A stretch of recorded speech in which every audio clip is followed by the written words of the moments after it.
नमस्कार प्रेक्षकांनो, पारू या मालिकेच्या आजच्या भागामध्ये काय नवीन अपडेट आली आहे तेच मी तुम्हाला सांगणार आहे।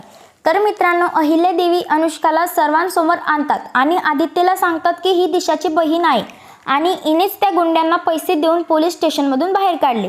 तेव्हा आदित्य बोलतो, काय ग आई जे सांगत आहे ते खरं आहे का? तर अनुष्का बोलते, हो मीच दिले होते पैसे आणि मीच त्या गुंड्यांना सोडवले। तेव्हा चक्क सर्व जणांच्या पायाखालची जमीन सरकते। तेव्हा आदित्य चिडतो। तेव्हाच अनुष्का आदित्य समोर हात जोडते आणि म्हणते, माझी चूक झाली, मला माफ कर, पण यापुढे मला काहीही विचारू नकोस।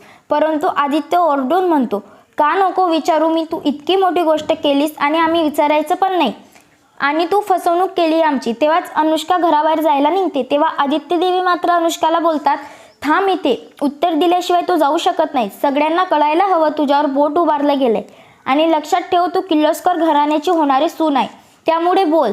पारूवर शाई उडवणाऱ्या गुंड्यांना का मदत केलीस, त्यांना का सोडवलंस? तेव्हा अनुष्का बोलते, मी मान्य करते मी चुकली आहे, मला प्लीज माफ करा। परंतु तेव्हा आदित्य बोलतो, सॉरी अनुष्का, तुझ्या या चुकीला माफी नाही।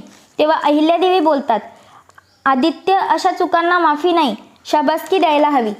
तेव्हा मात्र पारू बोलते, देवी आई हो, पण घडतं वेगळंच, कारण अहिल्यादेवी पारूला बोलता, इतक्या वेळेस अनुष्का तुला बोलत होती गप्प बस, तू का गप्प बसली नाहीस? तेव्हा आदित्य बोलतो, आई तू पारूला का गप्प बसायला लावते, आपण विसरले आहोत का दिशाच्या वेळेस काय झालं ते?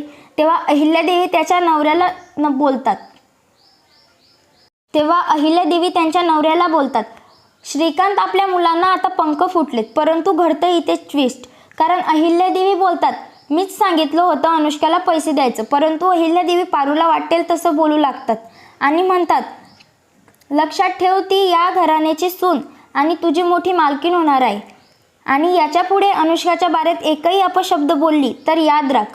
तर मित्रांनो, तुम्हाला माझा व्हिडिओ आवडला असेल तर लाईक, कमेंट, शेअर करायला विसरू नका। धन्यवाद।